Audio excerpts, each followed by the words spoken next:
Today, another Boeing 737-800 suddenly takes a dip in mid-air. That's the same model of aircraft that crashed in southern China last month.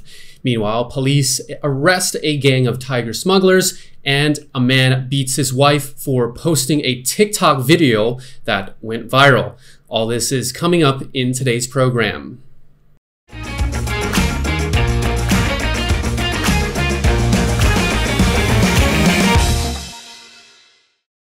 You're watching Thailand News Today, bringing you the latest top stories in Thailand and beyond.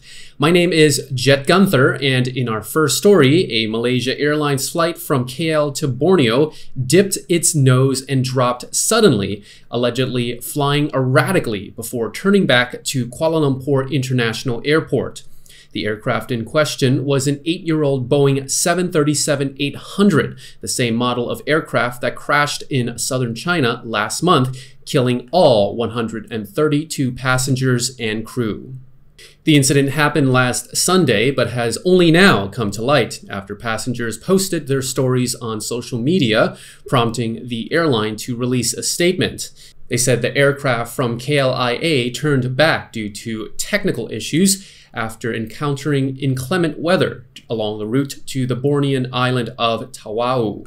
The plane had reportedly been cruising at an altitude of 9,450 meters when it took an unexpected dive, dropping more than 2,100 meters in a matter of seconds before it was stabilized at 7,315 meters.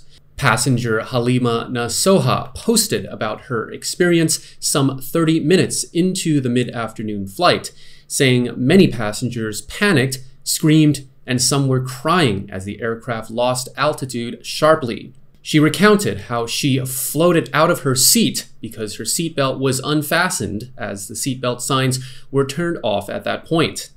The Civil Aviation Authority of Malaysia, or CAM, said they'll be examining the plane's internal flight system, but indicate the pilots appear to have responded correctly.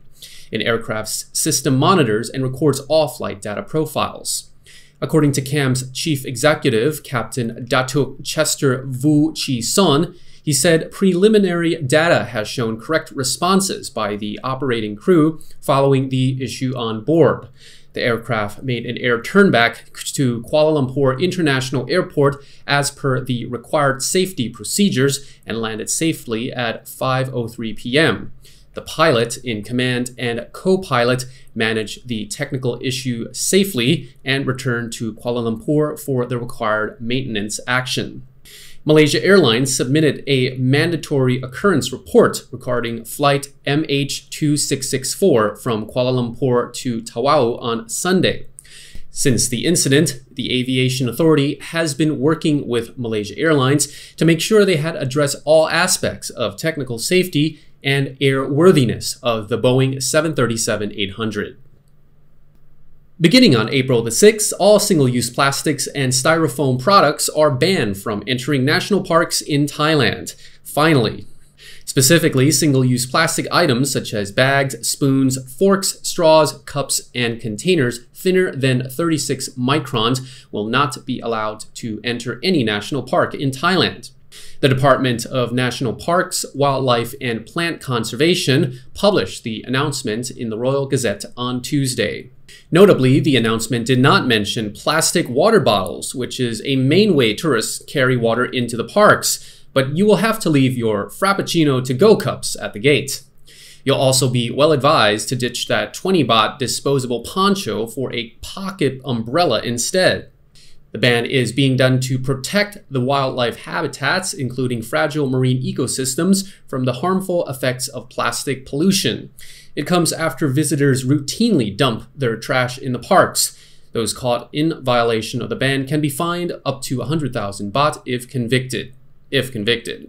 Plastic pollution is a serious problem in Thailand. One only needs to walk along a beach to see how much plastic trash washes up on the shore.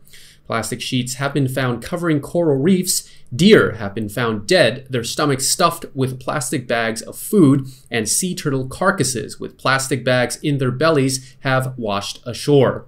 Of course, tourists often get the blame for such events. So do your best to prove the locals wrong and be a law-abiding, nature-loving tourist in the land of smiles. This is not the first time Thailand has waged war on disposable plastics. Since the pandemic began 2 years ago, big brand stores across the country have stopped providing plastic bags and straws. Consumers have noticed the shift at large shopping centers, the supermarket, and even local 7-Elevens, where reusable bags are for sale in most places instead of plastic ones. Meanwhile, many smaller shopkeepers throughout the country have maintained their reliance on plastic bags. Good Morning Thailand gets up to 80,000 viewers per week, and we'd like to weaponize our audience for you. That's right. So if you have a business or a property or even your house that you'd like to sell. Private yacht? Yeah, we could be in space. I'm not sure about space. Well, all you have to do is contact us on info@thethaiger.com, and you can hire us up to a day or even a week, and we'll go to your property and do the show live. Good Morning Thailand, coming your way. 4 Thai tourists ignored a red flag warning on the beach and went swimming anyway in strong waves at Chaweng Beach of Koh Samui in the southern province of Surat Thani on Wednesday. 1 person drowned, but 4 others survived. Staff from a jet ski rental business on the beach reported that 1 foreigner was also saved not long before that. Yesterday, Koh Samui's mayor, Shayapon Intarasupha, said he received a report of 4 Thai tourists who were about to drown at Chaweng Beach. The rescue team and local jet ski riders managed to bring all of them ashore. 3 women and 1 man were sent to a hospital. All other women were reportedly in good condition, but the man was in critical condition and did not make it. The news comes after the Thai Meteorological Department this week issued a 24-hour stormy weather warning for Phuket, Krabi, Trang, Satun, and Phang Nga on Tuesday, while a large storm front blew in from the Andaman Sea. Winds ranging from 15 to 30 kilometers an hour and heavy to very heavy rain was predicted to cover about 70% of the coastal area, as well as thunderstorms with waves 2 meters high. Red flags were placed on beaches throughout the area, and owners of smaller vessels were advised to pull their ships ashore. The tourists' family members shared that the group had swam far from the beach and gotten hit by a strong wave. They tried to swim back to the shore but could not, so they screamed and asked for help from the jet ski riders nearby, and the riders went out with a boat to bring them back in. The staff of a jet ski rental business nearby shared with Thai media that many tourists, both Thai and foreign, had drowned at the beach from the strong wind and waves, as well as deep water near the beach.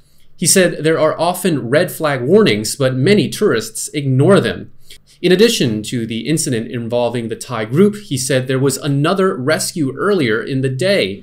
The victim this time was a foreigner, but he was lucky to be saved by a jet ski rider nearby. He said he also warned tourists not to go swimming, but many had ignored his warnings, insisting that their swimming skills were strong enough. Police seized a 4-month-old tiger cub in a car park in the central province of Nonthaburi yesterday. 3 men wanted on arrest warrants were arrested on suspicion of possession and trafficking protected wildlife without permission. All 3 men confessed to importing the tiger cub from Laos. The cub was found in a basket inside a Honda pickup truck at Central Westgate Mall car park in Bang Yai district of Nonthaburi province yesterday.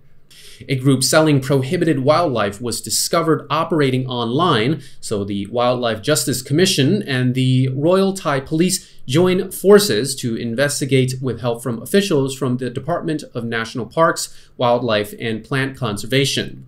The investigative team posed as customers hoping to purchase a tiger cub. The smugglers gave them a price of 400,000 baht and arranged to meet them at Central Westgate Mall car park to make the transaction and hand over the cub, estimated to be 4 months old. As soon as police discovered the tiger cub, they arrested the men under suspicion of possessing and trafficking prohibited wildlife without permission and then took them to Bang Yai police station. All 3 men confessed to smuggling the tiger cub from Laos through a natural border crossing. After that, the tiger was transported with fighting chickens to Nonthaburi. The cub will undergo DNA tests to further investigate its origin. A Chonburi man allegedly beat his wife after she posted a viral TikTok video of her daughter begging for leftover soup from a street vendor. The man allegedly punched his wife and hit her with a spatula, then attempted to rape his neighbor before Chonburi police arrested him. He reportedly accused his wife of being unfaithful. Before the bizarre, violent outburst, the wife, named Sanit, reportedly received more than 600,000 baht in donations from Thais across the country for the TikTok video she posted of her daughter begging. An official from the village told the Thailand News that he is keeping the donation money Sanit earned because he is afraid the husband, Ponprom, will waste it on alcohol. On Tuesday, Sanit's face was still swollen and she had stitches on her head. She said she was preparing to go to Chonburi Hospital to request a medical certificate to file an assault charge against her husband. She reportedly refuses to reconcile with Ponprom and wants to move back to her hometown.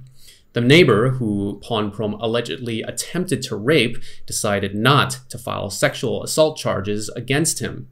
Ponprom has so far been charged with public intoxication, and police say he may receive another charge for assaulting his wife, which could land him 3 years in prison. Ponprom is currently in police custody at the Chonburi police station. And that wraps up our report. Thailand News Today will be back tomorrow. Meanwhile, you're not up to date on the Thaiger.